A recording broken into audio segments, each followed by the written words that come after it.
கவலைப்படாதீர். கவலை வரும்போது நினைவு கூற வேண்டிய ஆல் குரானின் வசனங்கள். முஹம்மது நபி ஸல்லல்லாஹு அலைஹி வஸல்லம் அவர்கள் இஸ்லாத்தை பரப்ப ஆரம்பித்த பிறகு அவருடன் வாழ்ந்த மக்கள் அவரை நம்பிக்கையாளர், உண்மையாளர், வாய்மையாளர் என்று புகழ்ந்தவர்கள் பலரும் அவரை பொய்யர், புனைந்து கூறுபவர், கவிதை பாடுபவர் என்று அவதூறு பரப்பி அவரை கவலைக்குள்ளாக்கினர். அது மட்டுமின்றி இஸ்லாத்தை எடுத்து உரைத்த காலமெல்லாம் பல சோதனைகளில் சிக்கி கவலையுறும் போதெல்லாம் அல்லாஹ் கவலைப்படாதீர் என்று பல வசனங்களை அருளி முஹம்மது நபியை கவலையிலிருந்து மீட்டு எடுத்து அமைதியை பரிசளித்தான். அந்த இறைமறை வசனங்கள் நமக்கும் பொருந்தும். அல் குர்ஆனின் அவ்வசனங்களை நினைவில் நிறுத்தி உடனுக்குடன் கவலையிலிருந்து மீள முயற்சி செய்வோம். இன்ஷா அல்லாஹ். நீங்கள் தைரியத்தை இழக்காதீர்கள், கவலையும் கொள்ளாதீர்கள். நீங்கள் இறை நம்பிக்கையாளர்களாக இருந்தால் நீங்கள்தாம் மிக மேலானவர்கள். அத்தியாயம் 3 வசனம் 139. நபியே, உம்மை அவர்கள் பொய்ப்பித்தால் நீர் கவலையுற வேண்டாம்.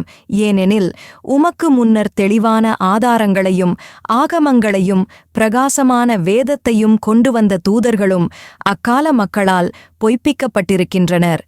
அத்தியாயம் 3 வசனம் 184.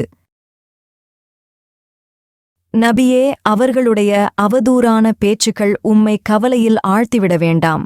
கண்ணியம் முழுவதும் திண்ணமாக அல்லாஹ்வின் அதிகாரத்தில் இருக்கிறது. அவன் அனைத்தையும் கேட்பவனாகவும் நன்கறிபவனாகவும் இருக்கின்றான். அத்தியாயம் 10 வசனம் 65. நபியே, இட்டுக்கட்டிப் பேசும் அவர்களின் பேச்சுக்கள் உம்மை கவலையில் ஆழ்த்திட வேண்டாம். அவர்கள் இரகசியமாகவும் வெளிப்படையாகவும் பேசுபவை அனைத்தையும் திண்ணமாக அல்லாஹ்வாகிய நாம் அறிகின்றோம்.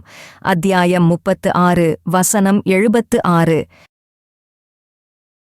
நிராகரிப்பவர்கள் முஹம்மது நபியை ஊரை விட்டு வெளியேற்றியபோது நிச்சயமாக அல்லாஹ் அவருக்கு உதவி செய்தே இருக்கின்றான்.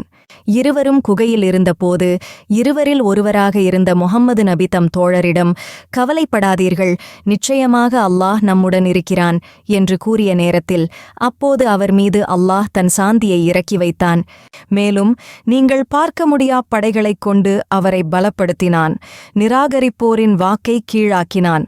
ஏனெனில் அல்லாஹ்வின் வாக்கு அதுதான் எப்போதும் மேலோங்கும். அல்லாஹ் மிகைத்தவன், ஞானமிக்கவன்.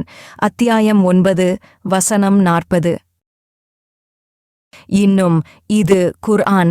இது மனிதர்களுக்கு சத்தியத்தின் விளக்கமாகவும் நேர்வழிகாட்டியாகவும் இரையச்சமுடையோருக்கு நற்போதனையாகவும் இருக்கின்றது. இதனையா நீங்கள் புறக்கணிக்கிறீர்கள்?